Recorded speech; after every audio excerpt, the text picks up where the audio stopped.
Apocalipse, capítulo 22. E mostrou-me o rio puro da água da vida, claro como cristal, que procedia do trono de Deus e do Cordeiro. E no meio da sua praça, e de um e de outro lado do rio, estava a árvore da vida, que produz 12 frutos, dando seu fruto de mês em mês, e as folhas da árvore são para a saúde das nações. E ali nunca mais haverá maldição contra alguém, e nela estará o trono de Deus e do Cordeiro, e os seus servos o servirão. E verão o seu rosto, e nas suas testas estará o seu nome. E ali não haverá mais noite, e não necessitarão de lâmpada, nem de luz do sol, porque o Senhor Deus os ilumina, e reinarão para todo o sempre. E disse-me: estas palavras são fiéis e verdadeiras. E o Senhor, o Deus dos santos profetas, enviou o seu anjo para mostrar aos seus servos as coisas que em breve hão de acontecer. Eis que presto venho. Bem-aventurado aquele que guarda as palavras da profecia deste livro. E eu, João, sou aquele que vi e ouvi estas coisas. E havendo-as ouvido e visto, prostrei-me aos pés do anjo que mas mostrava para o adorar. E disse-me: olha, não faças tal, porque eu sou o conservo teu e de teus irmãos, os profetas, e dos que guardam as palavras deste livro. Adora a Deus. E disse-me: não seles as palavras da profecia deste livro, porque próximo está o tempo. Quem é injusto, faça injustiça ainda. E quem está sujo, suje-se ainda. E quem é justo, faça justiça ainda. E quem é santo, seja santificado ainda. E eis que cedo venho, e o meu galardão está comigo, para dar a cada um segundo a sua obra. Eu sou o Alfa e o Ômega, o princípio e o fim, o primeiro e o derradeiro. Bem-aventurados aqueles que guardam seus mandamentos, para que tenham direito à árvore da vida e possam entrar na cidade pelas portas. Ficarão de fora os cães e os feiticeiros, e os que se prostituem, e os homicidas, e os idólatras, e qualquer que ama e comete a mentira. Eu, Jesus, enviei o meu anjo para vos testificar estas coisas nas igrejas. Eu sou a raiz e a geração de Davi, a resplandecente estrela da manhã. E o Espírito e a esposa dizem: vem. E quem ouve, diga: vem. E quem tem sede, venha. E quem quiser, tome de graça da água da vida. Porque eu testifico a todo aquele que ouvir as palavras da profecia deste livro que, se alguém lhes acrescentar alguma coisa, Deus fará vir sobre ele as pragas que estão escritas neste livro. E se alguém tirar quaisquer palavras do livro desta profecia, Deus tirará a sua parte do livro da vida, e da cidade santa, e das coisas que estão escritas neste livro. Aquele que testifica estas coisas diz: certamente cedo venho. Amém. Ora, vem, Senhor Jesus. A graça de nosso Senhor Jesus Cristo seja com todos vós. Amém. Apocalipse, capítulo 22. Embora a cidade santa não esteja sobre a terra, a sua relação com a terra verifica-se por toda a parte. O rio de Deus refresca, e a árvore da vida, cujos frutos sempre maduros são o alimento dos seus celestiais habitantes, traz nas suas folhas a cura para as nações. Lá, os santos glorificados comem o fruto que resulta de um crescimento constante. Apocalipse 2:7. Mas o que se manifesta e se desdobra exteriormente, como as folhas de uma árvore, é uma bênção para aqueles que estão sobre a terra. Vemos que a graça é o que caracteriza a igreja na glória. A nação e o reino que não servirem a Jerusalém terrestre perecerão inteiramente. Isaías 60:12. Ela conserva o seu caráter real. A igreja guarda também o seu próprio caráter. As folhas da árvore, cujo fruto é o seu alimento, são para a cura. Já não há mais maldição. O trono de Deus e do Cordeiro está nela, e é a fonte da bênção, e não da maldição. Os seus servos o servirão. Muitas vezes, neste mundo, não podem fazê-lo como quereriam. Note-se mais uma vez como Deus e o Cordeiro são identificados aqui. Os seus servos gozarão plenamente do privilégio da sua constante presença. Verão a sua face, e o fato de serem dele e lhe pertencerem como coisa particular, será evidente para todos. Ali nunca haverá noite, nem necessidade de luz material, porque o Senhor faz resplandecer a sua luz sobre eles, e quanto à sua condição, reinam, não apenas durante os 1000 anos, como sucederá na terra, mas também pelos séculos dos séculos. Assim termina a descrição da cidade celeste, bem como o conjunto do volume profético. O que se segue são advertências ou então a expressão final dos pensamentos de Cristo a respeito da Igreja e das suas relações com ela.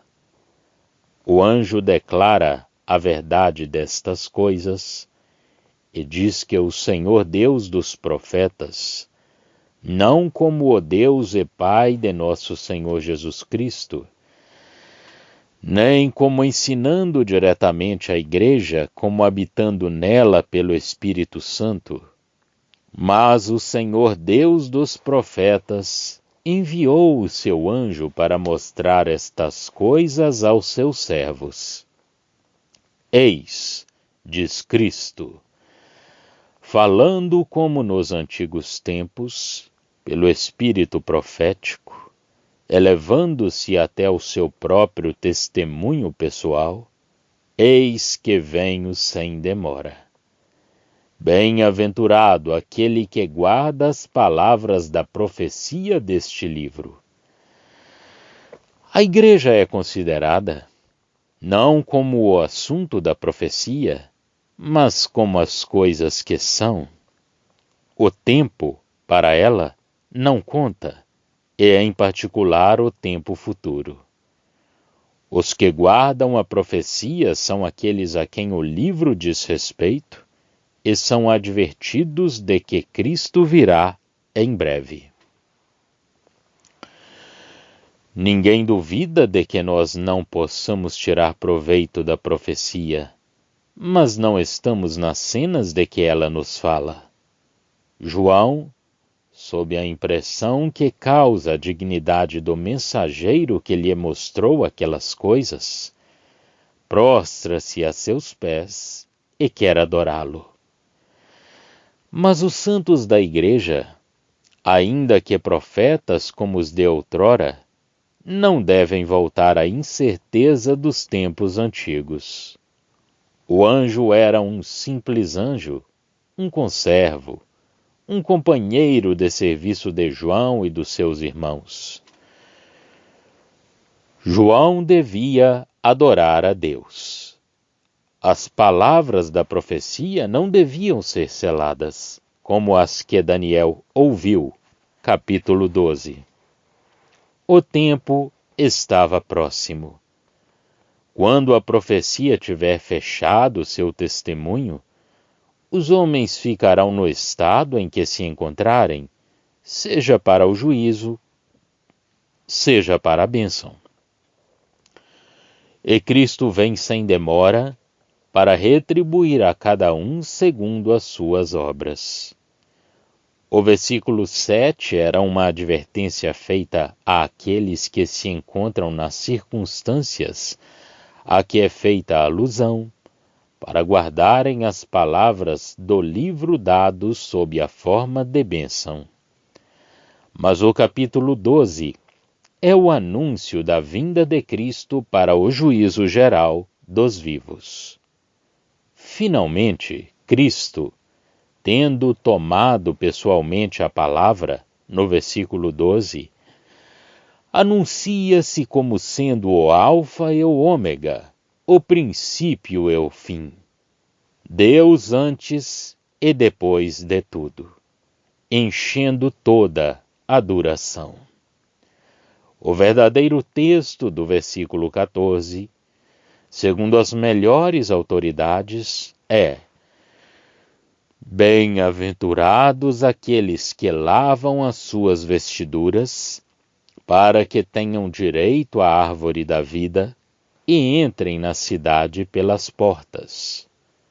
Os remidos, aqueles que são purificados, podem entrar lá e alimentar-se do fruto da árvore da vida, porque eu penso que se trata aqui do fruto.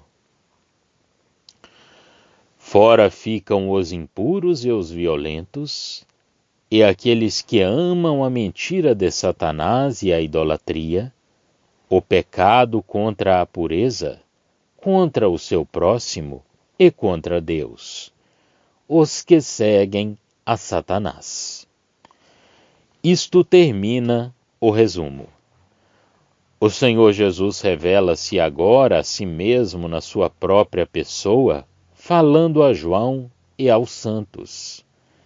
Declara o que ele é, em que caráter aparece para lhes dizer: eu sou a raiz e a geração de Davi. A origem e o herdeiro das promessas temporais feitas a Israel, mas muito mais que isso, a resplandecente estrela da manhã. É o que ele é, antes de aparecer. Há dois respeitos, mas somente um concerne a Israel. É o que ele é, como nascido da semente de Davi, segundo a carne. Mas o Senhor tomou um outro caráter. Ainda se não ergueu como o sol da justiça sobre uma terra mergulhada em trevas espirituais. Mas, para a fé, a aurora já rompeu, e a igreja, na escura noite que cobre o mundo, vê-o como a brilhante estrela da manhã. Enquanto vela, esperando-o, segundo a sua palavra, conhece-o no seu radioso caráter celestial. Caráter que não desperta um mundo adormecido, mas que constitui a felicidade e a alegria dos que vigiam. Quando ele se erguer como o sol de justiça, não será conhecido como o conhecemos agora. Por muito brilhante que pudesse ser o dia, a terra não o conhecerá sob esse caráter celestial de estrela da manhã. Enquanto Cristo ocupa esse lugar, o Espírito Santo habita na igreja neste mundo, e a igreja está na relação que lhe é própria. É a esposa de Cristo. É o de seu desejo, e o seu desejo tende para ele. Deste modo, o Espírito e a esposa dizem: vem. Não é uma advertência como a de um juiz ou de um remunerador, mas é a revelação de si próprio que desperta o desejo da esposa, segundo a relação em que a graça a colocou. Também não é simplesmente um sentimento ou um desejo. O Espírito, que habita na igreja, sugere e conduz o seu pensamento. Mas o Espírito, e com ele o coração daqueles que gozam da relação, voltam-se também para outros. E quem ouve, diga: vem. Que todo aquele que ouve a voz do Espírito na igreja se junte a este grito e diga: vem.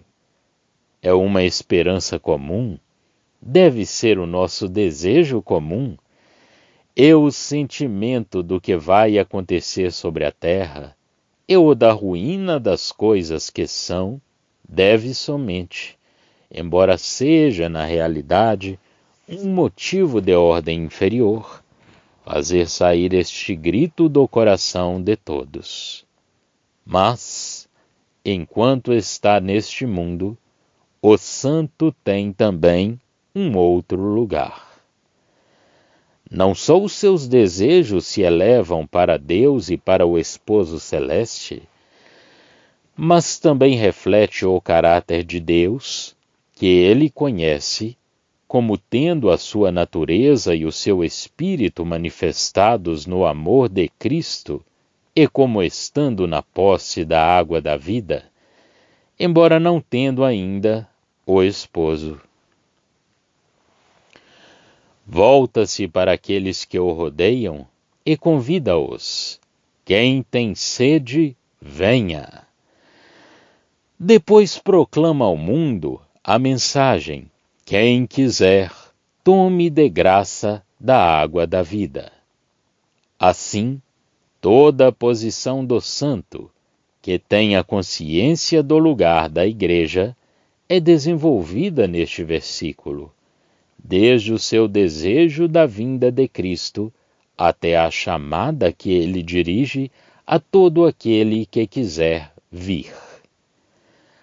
A integridade do livro é salvaguardada por uma advertência solene. Se alguém lhe acrescentar alguma coisa, Deus fará vir sobre ele as pragas que estão escritas neste livro. E, se alguém lhe tirar quaisquer palavras, Deus tirará a sua parte da árvore da vida e da cidade santa. A verdadeira lição aqui é a árvore, não o livro da vida. O livro da vida não é a vida. O fato de nós ali estarmos inscritos não representa uma coisa final, a não ser que, na realidade, ali sejamos inscritos antes da fundação do mundo, mas, mesmo assim, não é a mesma coisa que a posse da vida. Em seguida, Cristo encoraja o coração dos santos com a certeza de que ele vem em breve, e o coração do verdadeiro crente responde com um ardente e sincero desejo: Amém. Ora, vem, Senhor Jesus.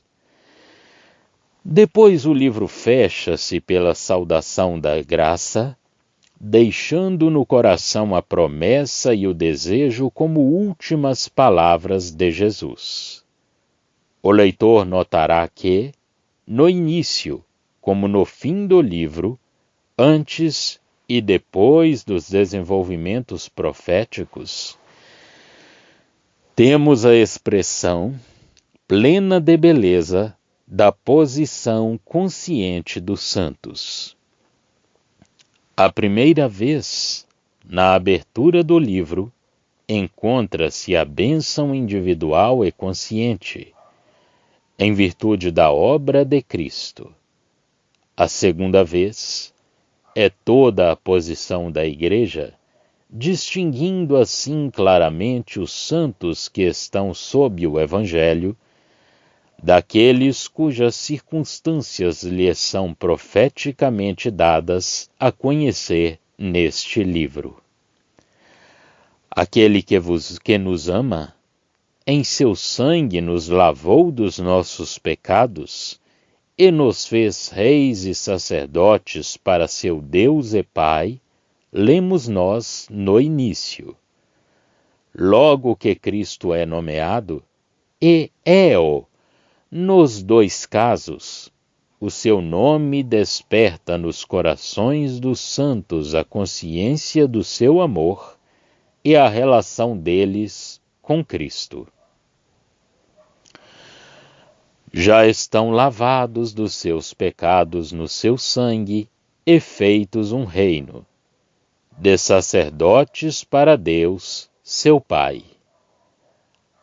A sua posição e o seu estado são fixados antes de qualquer porção da profecia ser desenvolvida e, no reino por vir, eles gozarão dessa posição, não de serem abençoados sob o governo de Cristo, mas de estarem associados com Ele.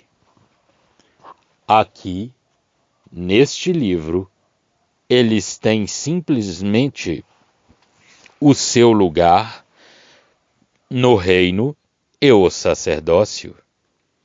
É o título individual resultante da sua primeira vinda.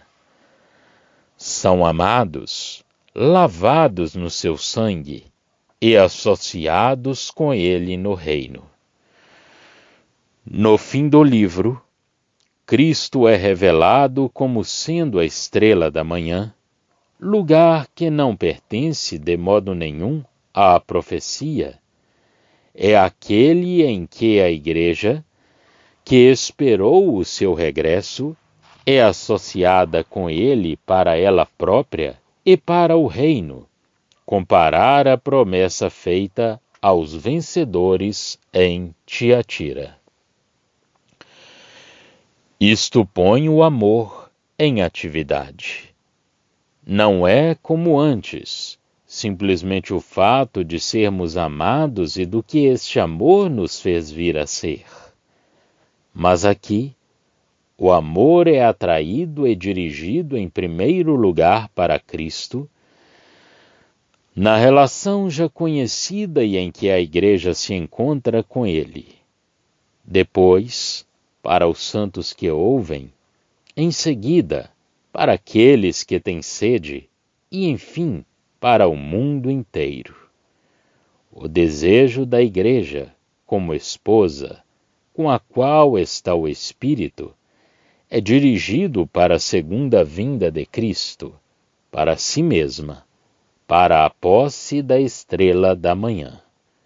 Depois o Espírito volta-se para os santos, convidando-os a juntarem-se a esse desejo e a dizerem a Jesus: Vem. Mas nós temos o Espírito e ainda não o esposo. É por isso que todo aquele que tem sede é convidado a vir e a beber, e assim o Evangelho é proclamado a todos. Quem quiser, tome de graça da água da vida. É o amor atuando no santo e vindo de Cristo para os pecadores do mundo. Fim dos estudos no livro de Apocalipse. Já estão disponíveis para leitura os comentários do Novo Testamento e do Antigo Testamento de João Nelson Darby. Estão nos formatos de livro, e-book, também aplicativo para o celular Android. Visite o nosso site www.palavrasdoevangelho.com.